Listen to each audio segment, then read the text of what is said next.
सबसे पहले तो ये जान लीजिए, 378 साल बाद ताजमहल के अंदर वो तिजोरी खोली गई जहां मुमताज की कब्र होने का दावा किया जाता है। जैसे ही सदियों पुराने ताले खुले, हवा का तापमान अचानक बदल गया। अंदर न कोई आम कब्र थी, न वो निशान जो एक मकबरे में होने चाहिए। जो दिखा वो इतना अलग था कि जांच टीम कुछ पल के लिए चुप हो गई, क्योंकि सवाल अब ये नहीं था कि अंदर क्या है। सवाल ये था कि इसे 378 साल तक छुपाया क्यों गया। और तभी हुआ वो जिसने इतिहास, आस्था और राजनीति तीनों को एक साथ हिला दिया। इस वीडियो को अंत तक देखिए, क्योंकि आगे जो सामने आने वाला है वो ताजमहल को सिर्फ मोहब्बत की निशानी नहीं रहने देगा। ताजमहल के भीतर मुमताज की कब्र से जुड़ी तिजोरी खोलने का फैसला अचानक नहीं लिया गया था। यह निर्णय महीनों की चुपचाप चली बैठकों, बंद कमरों में हुई चर्चाओं और फाइलों पर बिना शोर के हुए हस्ताक्षरों का नतीजा था। कहा जाता है कि कोर्ट और सरकारी स्तर पर आदेश इस तरह पास किया गया कि इसकी भनक न तो आम जनता को लगे, न ही मीडिया को। वजह साफ थी, अगर खबर बाहर जाती तो मामला इतिहास से निकलकर सड़कों तक पहुंच सकता था। इसी कारण ताजमहल के आसपास अचानक सुरक्षा बढ़ा दी गई। आम पर्यटकों की आवाजाही सीमित कर दी गई, कुछ हिस्सों को मेंटेनेंस के नाम पर बंद कर दिया गया और सुरक्षा कर्मियों की संख्या सामान्य से कई गुना बढ़ा दी गई। बाहर से देखने पर सब कुछ सामान्य लगता था, लेकिन भीतर एक असामान्य तैयारी चल रही थी। मीडिया को दूर रखने का फैसला भी जानबूझकर लिया गया। कैमरे, सवाल और लाइव कवरेज, इन सब से बचना जरूरी था, क्योंकि यह जांच किसी आम निरीक्षण से कहीं ज्यादा संवेदनशील मानी जा रही थी। इसी वजह से केवल चुनिंदा लोगों की एक छोटी टीम बनाई गई, जिनके नाम और पहचान आखिरी वक्त तक गोपनीय रखे गए। यह टीम अलग अलग क्षेत्रों से चुनी गई थी ताकि जांच को केवल एक नजरिए से न देखा जाए। लेकिन जैसे जैसे यह खबर सीमित दायरे में फैलने लगी, एक सवाल हर किसी के मन में गूंजने लगा। अगर अंदर कुछ भी असामान्य नहीं है तो इतनी गोपनीयता क्यों? यही सवाल इस पूरी कहानी का पहला दरवाजा बन गया। ताजमहल के भीतर होने वाली इस संवेदनशील जांच के लिए बनाई गई टीम कोई सामान्य सरकारी दल नहीं थी। इसमें जानबूझकर अलग अलग क्षेत्रों के विशेषज्ञों को शामिल किया गया था, ताकि किसी एक विचारधारा या दृष्टिकोण का प्रभाव हावी न हो सके। टीम में एक पुरातत्व विशेषज्ञ था, जिसकी जिम्मेदारी संरचना, पत्थरों की कटाई और निर्माण शैली का अध्ययन करना था। एक इतिहासकार था, जो लिखित अभिलेखों, कालक्रम और स्थापत्य परंपराओं के संदर्भ में हर संकेत को समझने वाला था। वहीं एक वैज्ञानिक सदस्य भी था, जिसका काम भावनाओं से दूर रहकर केवल भौतिक और तकनीकी तथ्यों का विश्लेषण करना था। सबका बैकग्राउंड अलग रखने का कारण साफ था। अगर सभी एक ही सोच से आते तो नतीजे पहले से तय माने जाते। सरकार और प्रशासन चाहते थे कि जो भी निष्कर्ष निकले वह किसी एक पक्ष की राय न लगे, बल्कि तथ्यों पर आधारित हो। टीम का नेतृत्व ऐसे व्यक्ति को सौंपा गया जो पहले भी विवादित और संवेदनशील मामलों में काम कर चुका था। उसके लिए यह केवल एक और सरकारी जिम्मेदारी थी, लेकिन वह जानता था कि यह मामला साधारण नहीं है। वैज्ञानिक सदस्य के लिए यह जांच सिर्फ नौकरी का हिस्सा नहीं थी, बल्कि सच की खोज बन चुकी थी। वह मानता था कि इमारतें भी इतिहास बोलती हैं, बस उन्हें सही तरीके से पढ़ने की जरूरत होती है। जैसे जैसे जांच की तारीख नजदीक आती गई, टीम के भीतर एक अनकहा तनाव बढ़ने लगा। डर इस बात का नहीं था कि अंदर क्या मिलेगा, बल्कि इस बात का था कि अगर कुछ ऐसा मिला जो अब तक की कहानी से अलग हुआ तो उसका अंजाम क्या होगा। जैसे ही जांच टीम ने ताजमहल के भीतर पहला कदम रखा, माहौल में एक अजीब सा बदलाव महसूस हुआ। बाहर की हलचल और पर्यटकों की चहल पहल पीछे छूट चुकी थी। अंदर कदम रखते ही वातावरण अचानक भारी और ठंडा लगने लगा, मानो यह जगह केवल पत्थरों से नहीं, बल्कि समय की परतों से बनी हो। सामान्य संगमरमर की इमारतों में जो तापमान महसूस होता है, वह यहां नहीं था। ठंडक कुछ ज्यादा गहरी थी, ऐसी जो शरीर से ज्यादा मन तक उतर जाती है। चारों ओर एक अस्वाभाविक सन्नाटा था। कदमों की आहट गूंज कर लौट आती थी और वही गूंज दीवारों से टकराकर फिर कानों में भर जाती थी। टीम के सदस्य धीरे धीरे आगे बढ़ रहे थे, लेकिन किसी की भी चाल में आत्मविश्वास नहीं था। हर कोई जैसे इस जगह को समझने की कोशिश कर रहा था, न कि केवल देखने की। यहीं पहली बार संगमरमर की बनावट पर शक गहराया। कुछ पत्थरों की कटाई सामान्य मुगलकालीन स्थापत्य से मेल नहीं खा रही थी। जोड़ कहीं ज्यादा गहरे थे, कहीं असामान्य रूप से घिसे हुए। दीवारों और फर्श की रेखाएं भी अजीब थीं, सीधी होते हुए भी एक अनजाना पैटर्न बनाती हुई। ऐसा लग रहा था जैसे इस इमारत की नींव किसी और सोच के साथ रखी गई हो। टीम के सदस्य इन बातों को शब्दों में नहीं कह रहे थे, लेकिन उनकी निगाहें सब कुछ बयां कर रही थीं। कोई दीवार को छूकर रुक जाता, कोई फर्श को ध्यान से देखता और फिर बिना कुछ बोले दूसरे की ओर देख लेता। उन खामोश निगाहों में सवाल थे, संदेह था और कहीं न कहीं यह एहसास भी कि यह जांच जितनी गहरी जाएगी उतने ही बड़े सवाल सामने आते जाएंगे। जैसे जैसे टीम भीतर की ओर बढ़ी, अब ध्यान वातावरण से हटकर संरचना पर टिकने लगा। यहीं पहली बार यह बात साफ महसूस हुई कि यह स्थान एक पारंपरिक मकबरे जैसी योजना का पालन नहीं करता। सामान्य इस्लामिक मकबरों में जो स्पष्ट समरूपता, केंद्रीय फोकस और सरल ज्यामिति होती है, वह यहां पूरी तरह मेल नहीं खा रही थी। कुछ हिस्से अत्यधिक जटिल थे, जबकि कुछ आश्चर्यजनक रूप से साधारण। यह असंतुलन एक सवाल बनकर खड़ा हो गया। सबसे पहले स्तंभों ने ध्यान खींचा। उनकी ऊंचाई एक सी नहीं थी और न ही उनके बीच की दूरी समान थी। कहीं स्तंभ बहुत पास थे, कहीं असामान्य रूप से दूर। मकबरों में जहां स्तंभ सजावटी या सहायक भूमिका में होते हैं, यहां वे संरचना का केंद्र बिंदु लग रहे थे।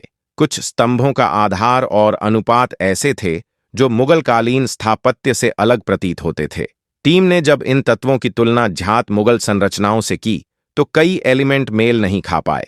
पत्थरों की कटाई, जोड़ने की तकनीक और भार वितरण की शैली में अंतर साफ दिखाई दे रहा था। यह किसी एक मरम्मत या बदलाव का संकेत नहीं था, बल्कि किसी अलग निर्माण दर्शन की ओर इशारा कर रहा था। फर्श की रेखाएं और दिशा भी सामान्य नहीं थीं। कुछ रेखाएं मुख्य धुरी से थोड़ी मुड़ी हुई थीं, जैसे जानबूझकर किसी दूसरी दिशा को महत्व दिया गया हो। यह विचलन छोटा था, लेकिन स्थापत्य की दृष्टि से महत्वपूर्ण। इस पूरे समय टीम ने भावनाओं को पूरी तरह अलग रखा। किसी ने कोई निष्कर्ष नहीं सुनाया, न ही अनुमान लगाया। केवल माप लिए गए, स्केच बनाए गए और नोट्स दर्ज किए गए।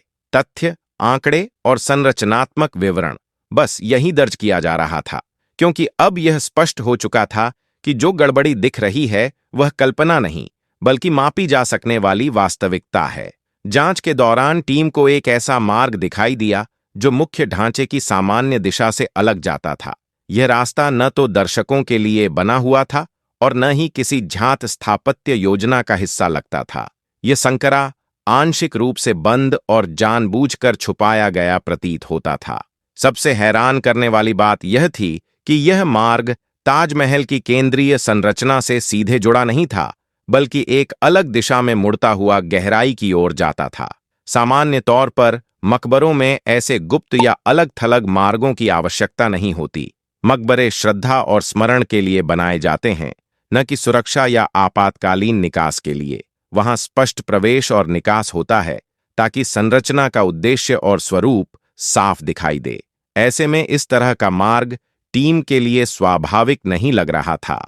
इसके विपरीत पुराने मंदिरों और प्राचीन संरचनाओं में गुप्त मार्गों का उल्लेख इतिहास में मिलता है। ये मार्ग कभी पुजारियों के आवागमन, कभी खजाने की सुरक्षा और कभी संकट के समय सुरक्षित निकलने के लिए बनाए जाते थे। इसी तुलना ने टीम के मन में पहला गंभीर संदेह पैदा किया। अब सवाल यह था, क्या यह मार्ग केवल सुरक्षा कारणों से बनाया गया था या फिर किसी चीज को छुपाने के लिए? अगर छुपाने के लिए, तो क्या? टीम के सदस्य इस पर खुलकर चर्चा नहीं कर रहे थे, लेकिन उनके हाव भाव बदल चुके थे। पहले जहां केवल पेशेवर जिज्ञासा थी, अब वहां सतर्कता और आशंका भी शामिल हो चुकी थी।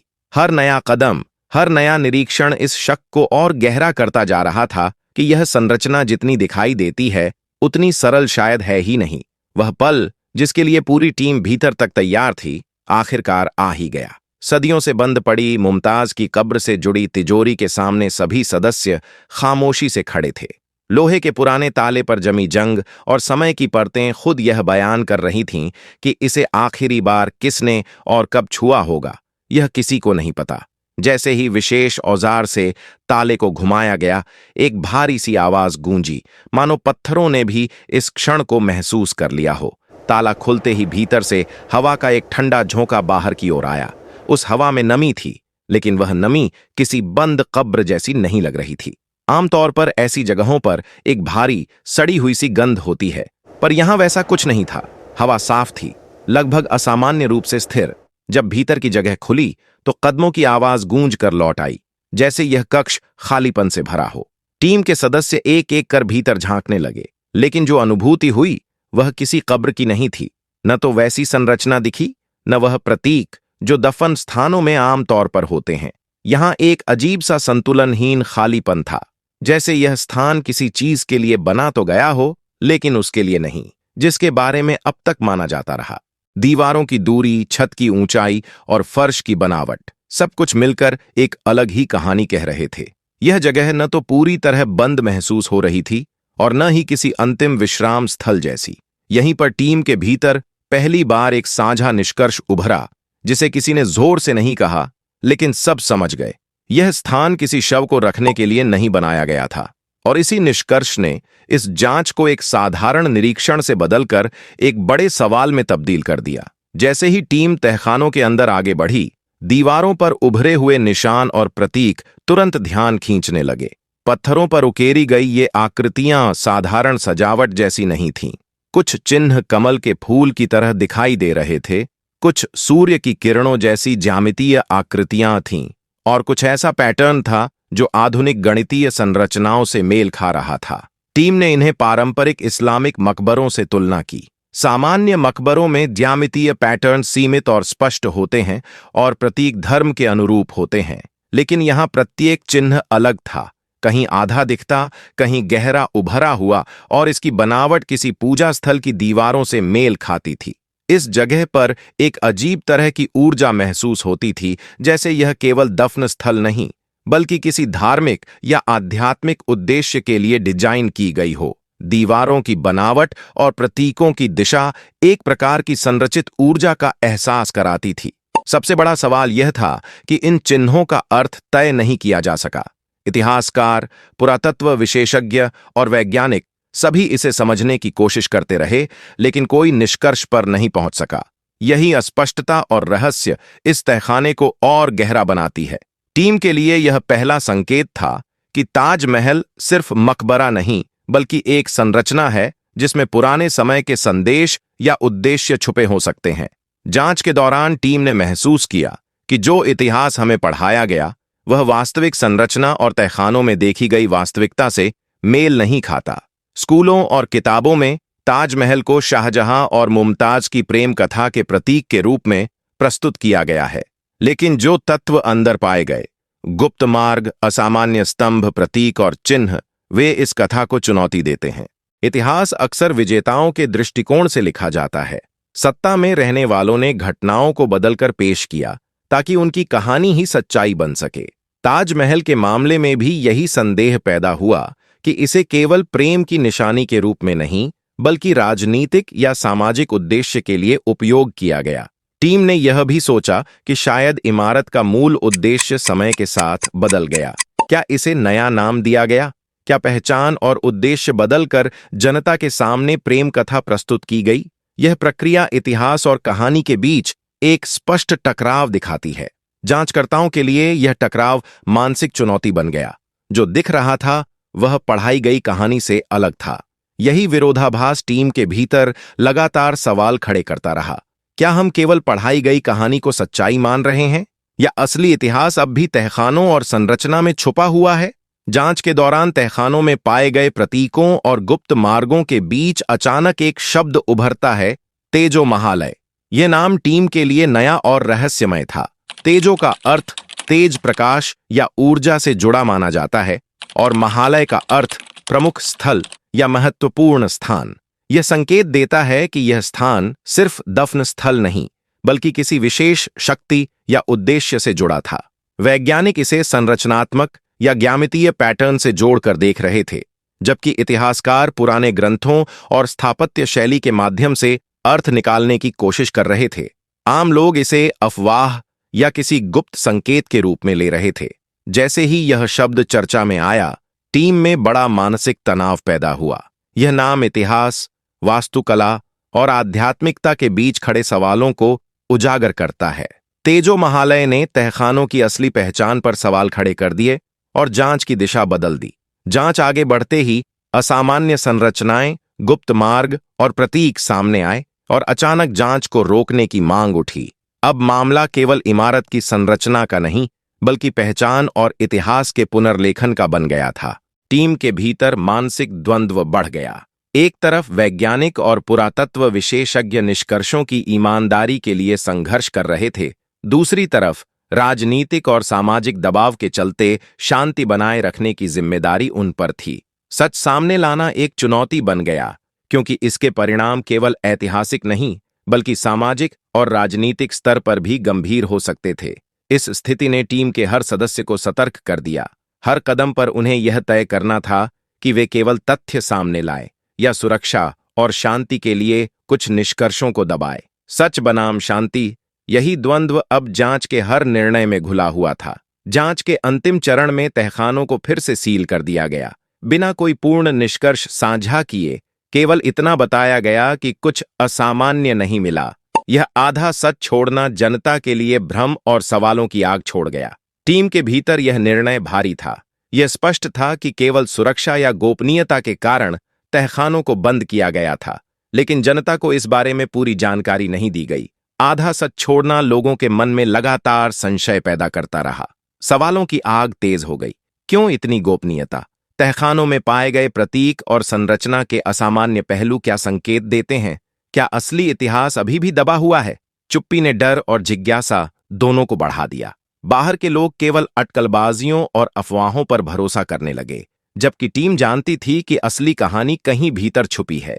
इस अधूरी जानकारी ने तहखानों और ताजमहल के रहस्य को और गहरा बना दिया, और सभी के मन में यह सवाल रह गया कि क्या सच कभी सामने आएगा? अगर सच में छुपाने लायक कुछ नहीं है, तो इतनी गोपनीयता क्यों बरती गई? यह सवाल हर दर्शक के मन में उठता है। ताजमहल केवल संगमरमर की इमारत नहीं है, बल्कि एक विचार, एक पहचान और इतिहास की प्रतीक है। इसके तहखानों में छुपे प्रतीक, गुप्त मार्ग और असामान्य संरचनाएं इसे सिर्फ प्रेम की निशानी से कहीं आगे ले जाती हैं।